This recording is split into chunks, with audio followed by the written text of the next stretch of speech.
issues as of late. And so, yeah. Um, but I'm gotta let everything kind of recover. And maybe, just maybe, we'll get a little bit farther down the road to, you know. But yeah, apologies there. Uh, I don't I don't really have anything to say for myself. Just my computer has been cheesing out on me, and again, I'm terribly sorry. I know these are probably shaking everybody out when it happens. Um, but yeah, we'll get it straightened out as I can. I again terribly sorry. I need a new PSU. That's basically it. That's why I'm here right now. So I'm trying to get enough listeners to be able to afford a PSU. Anywho, so yeah, as I was saying, I started off in crypto just looking for for those of you who are tuning in again, sorry. I'm probably going to have more than one of these interruptions. So if it happens until 3 o'clock, I'm going to keep restarting and getting back on here for you guys. I'm here for you, not here for me. Anyway, like I was saying, I was ready for Bitcoin when it happened. Okay, and so, I immediately got my Linux buddies to help me set up my desktop to where I was running Bitcoin on it. And now, mind you, this was back, I'm talking about all the advancements we've made in computing and all that. This was back when my desktop was a 1.8 gigahertz Celeron. Not terribly fast. Not terribly fast at all. And so, the fact that it even worked. I mean, I know I was getting other people's work. I don't know if I was actually getting any block rewards because, there weren't very many people on the network, but I wasn't even sure I had the thing working right.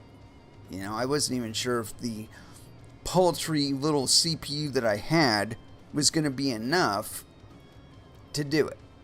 And it worked. For the most part, it worked. But what was more exciting to me was what I did with it. I was doing a lot of experimenting back then, and with hardware, software, and stuff.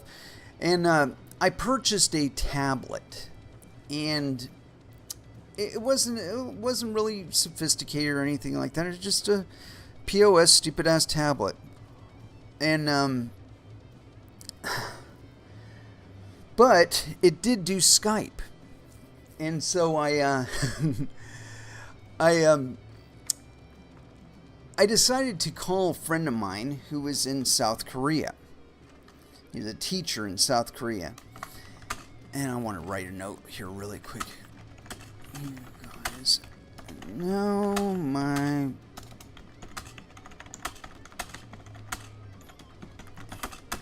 bit. So if I got before 3, stay here. I will be back on. Alright, just to let you guys know, my computer's been crashing a bit, so if I'm gone before 3 p.m., stay here. I will be back on ASAP. That's what I mean, man. So yeah, like I was saying, I started off in Bitcoin as early as you possibly could, basically. And, I was ready for it.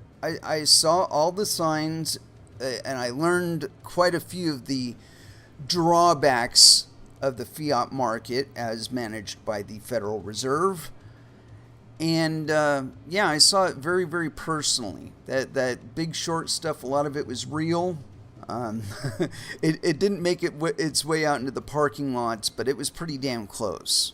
It didn't get out to the street like it did in the movie, and it probably did out in New York, but not in Oregon where I was viewing it from. But yeah, it was very depressing. It's very depressing to witness. But when I saw Bitcoin and I understood what it did, and the computing capabilities of PCs, it always seemed to me to be way too underutilized. Meaning that we can be doing far more with desktops than we currently do. And Napster was a really big sign of that. Like, I don't know if any of you guys were actually around during the Napster times, but it was a lot of fun. I mean, we had basically replaced the record store and the Blockbuster with the stupid computer program that you host on your computer. And to me, that's power. That's real power. Now, of course, our governments and businesses have been concerned mostly with taking that power back since then. And they're trying it now in crypto with their fucking Clarity Act. And I can tell you that the Clarity Act is only going to do one thing. It is going to turn innocent cryptocurrency users into criminals. That's it. It's not going to help anybody. At least nobody that we would want to help. It might help bankers. Might help them keep their job for a little bit longer. But I don't imagine that they're going to exist too much longer, really. I think that too many of the abuses that fiat allows are being exploited right now to create situations on this planet that no one would willingly pay for.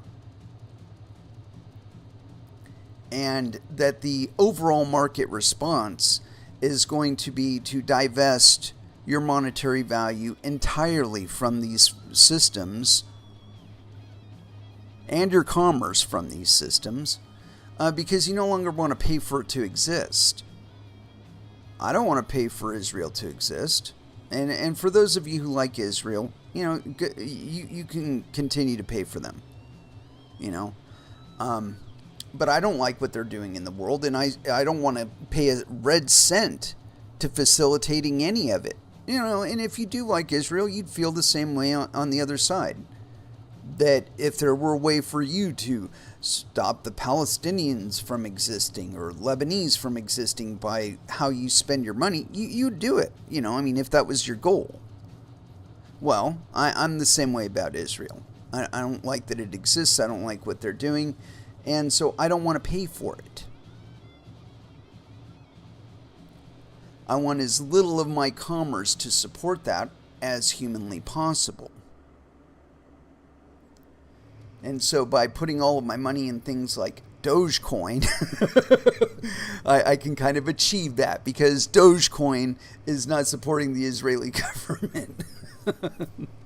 It's not sustaining their existence. So yeah, don't threaten me with a good time. To me, the Silk Road was actually a clarion call. It was a big notice to eBay and Amazon that they are replaceable, entirely replaceable. And I think that's really what Ross Ulbricht did, is that he didn't create a drug market. That was just superfluous, If you had a good invention that you wanted to put out there and sell without having to get it licensed or anything like that, you could have done it through Silk Road. You could have sold it to the planet. And never having risked your IP by putting it in somebody else's hands or anything like that, or licensing it to somebody. And see, that's the kinds of freedom that cryptocurrencies really allow. And in the age of 3D printing, I think it's ever more important that we have digital means of paying for digital items. When you download something that you can print, it's just a digital file at first. And so why shouldn't you be able to pay somebody like $2 for a copy of it, so you can print out as many as you want. To me, that's the economy that's available to us right now. That's why when, most people, when they get a 3D printer, they start by downloading other people's designs and printing them out. Now, that's cool. Okay. It's kind of what it's for. But I went about it a different way. Before I even had a 3D printer, I was intent on getting one. And so I sought to prepare myself for having one. Meaning, I went onto YouTube and I started looking for free CAD programs. And as luck would have it, there was one actually called Free CAD. That's what it was. It's a free version of a CAD type software package. And so I started using FreeCAD and going on YouTube and learning how to draw stuff in it. And before I knew it, like pretty much everything I have printed except for the initial thing that I printed, which was a design that came with the 3D printer. Other than that, everything else that I have printed, I personally drew. I drew the design for it in FreeCAD. I saved it as an STL, and then I ran it through my slicer program, and I printed it on my own printer. And the whole experience was very educational because, like, everything around you goes through the same exact process. Like, your headphones, your packages for pot or whatever. Everything around you went through the same process of design iteration. Where somebody had made one and took a look at it, saw how it functioned, decided it needed an upgrade of some sort, upgraded the design, reprinted it out or remade it. And that whole process, in order to get items on the shelf at the store, that takes months. That takes years. I was doing that stuff in hours, days, weeks, maybe. But hours and days, so like you go months and years to hours and days. That's a big efficiency gain. But we've got legislators that want to keep us in this box where you got to wait a minimum of 1 to 3 days shipping for it to get to you. In those 3 days, you could have printed off like 6 or 7 different prototypes and redesigned every single one of them. I've developed some really bad habits in FreeCAD. I don't know if they're bad habits, but habits. Like there are things that you can do in FreeCAD or elements that you can add to your design that makes it to where you can just like point and click and make some radical adjustment to the measurements of it, right?